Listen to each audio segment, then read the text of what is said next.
Hi guys, this is Lanson. Starting from this episode, I'm taking you along on my epic Japan trip. So I kicked off from Malaysia through Philippines, then fly to Tokyo's Haneda Airport. Shout out to Manila Airlines, they were super nice and chill. Unlike China where they confiscate my batteries, So I just go to departure. Thank you. it's crazy how Malaysia are with quick immigration for friendly countries like the EU, China. Scan your passport and you're through, no questions asked. Makes you wonder how China's super strict security even justifies itself. They treat you like you're not even human sometimes. Anyway, back to the trip. I saw 4 Taiwanese girls in waiting area already buzzing with excitement, even though they hadn't reached the destination yet.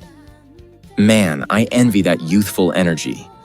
反正我是不可能跟人家讲我经历到这件事情的，因为我觉得笑很久。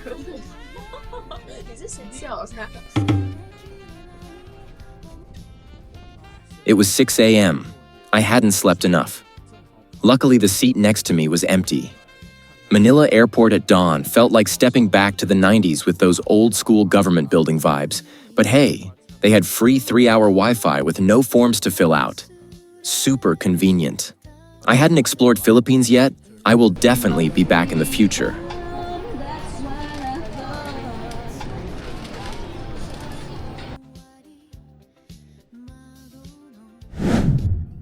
Looking out the window, I spotted Tokyo Bay, home to all those anime I've watched these years.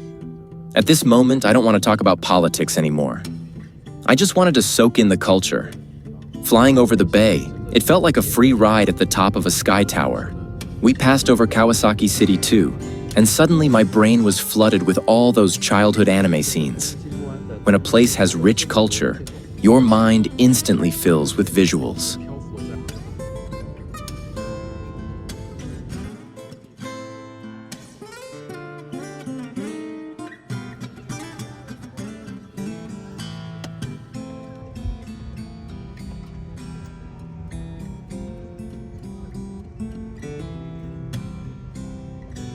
The service here is insane. Everyone's so smiley and polite, like characters straight out of an anime.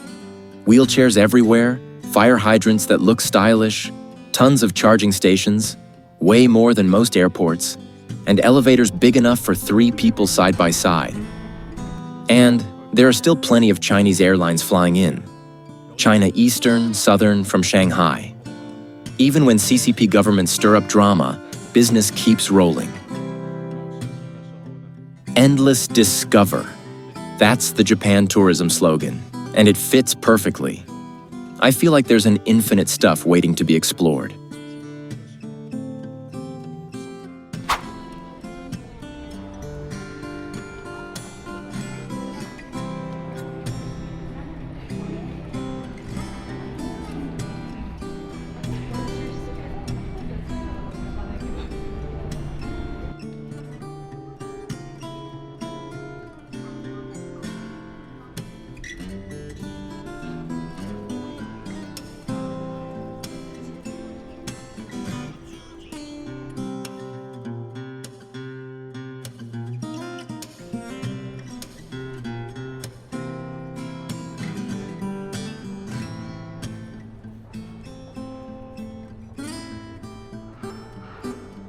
The arrival hall felt like a Japanese supermarket.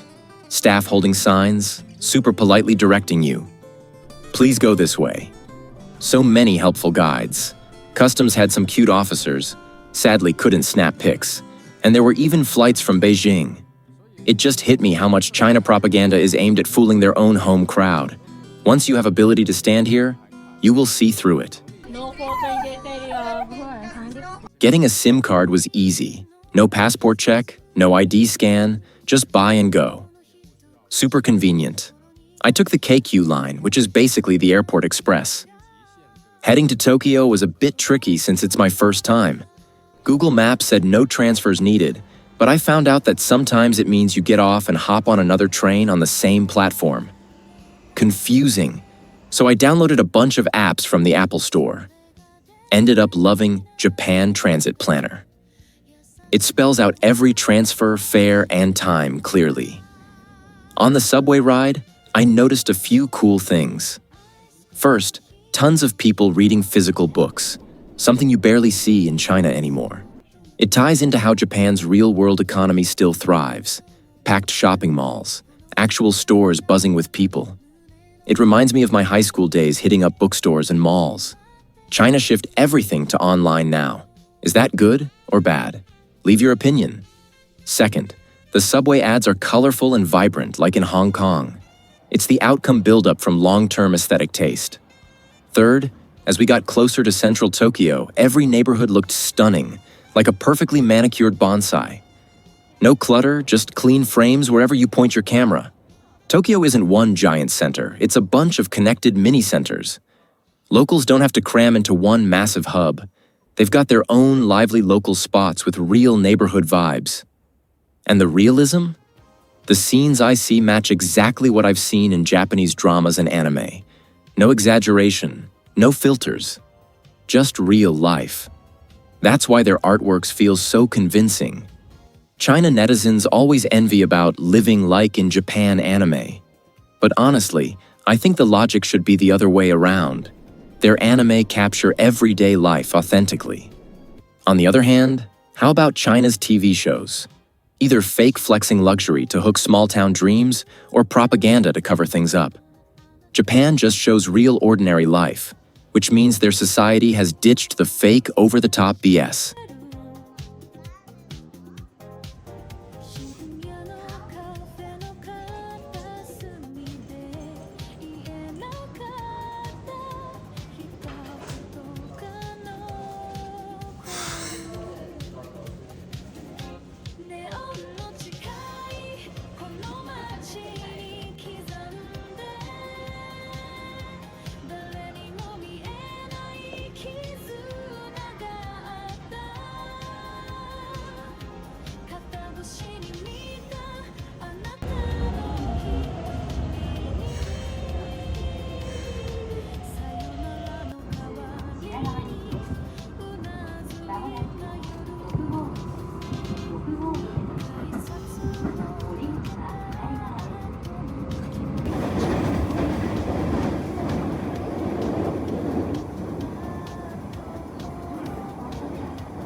My first night, I stayed in an apartment near Asakusabashi.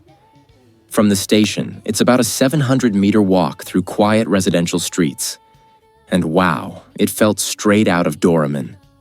Clean, flat roads perfect for rolling luggage, tiny family-run stores, mini parking for 2 cars and motorcycles, cozy little hair salons with 1 stylist, bike racks, even a pet grooming shop for dogs. Super wholesome.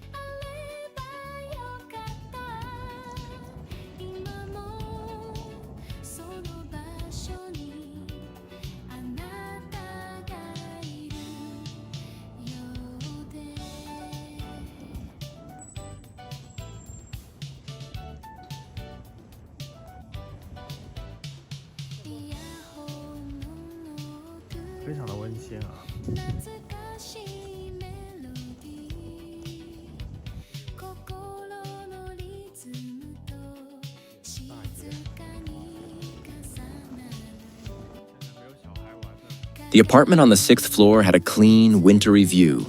Bare trees, serene and crisp. After dropping my bags, I walked to Asakusabashi for dinner.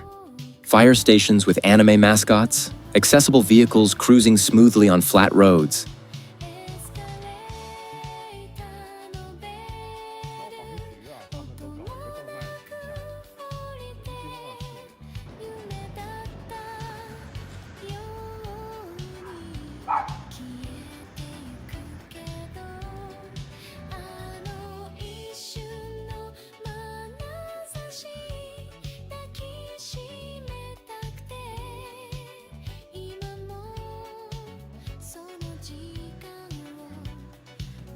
Japanese izakayas are cheap, 100 to 200 yen skewers, and full of group scenes.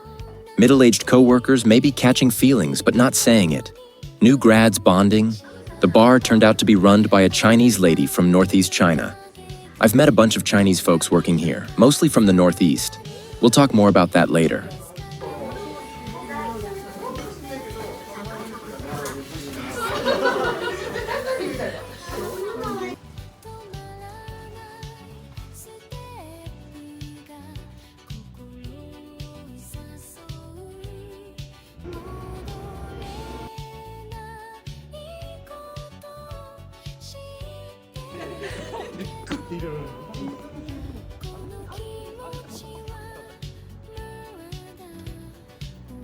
Before heading home, I hit the supermarket around 9 p.m. Lots of half-price stuff. Prices were shockingly good.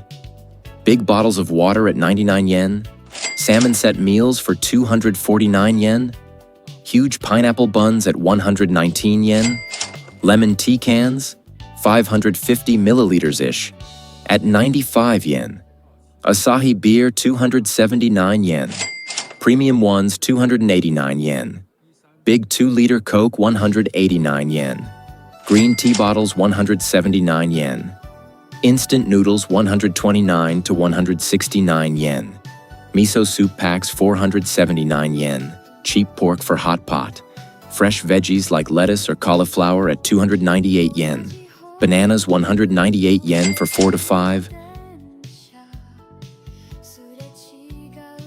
even lip balm 99 yen. That's my first day in Japan. Good night.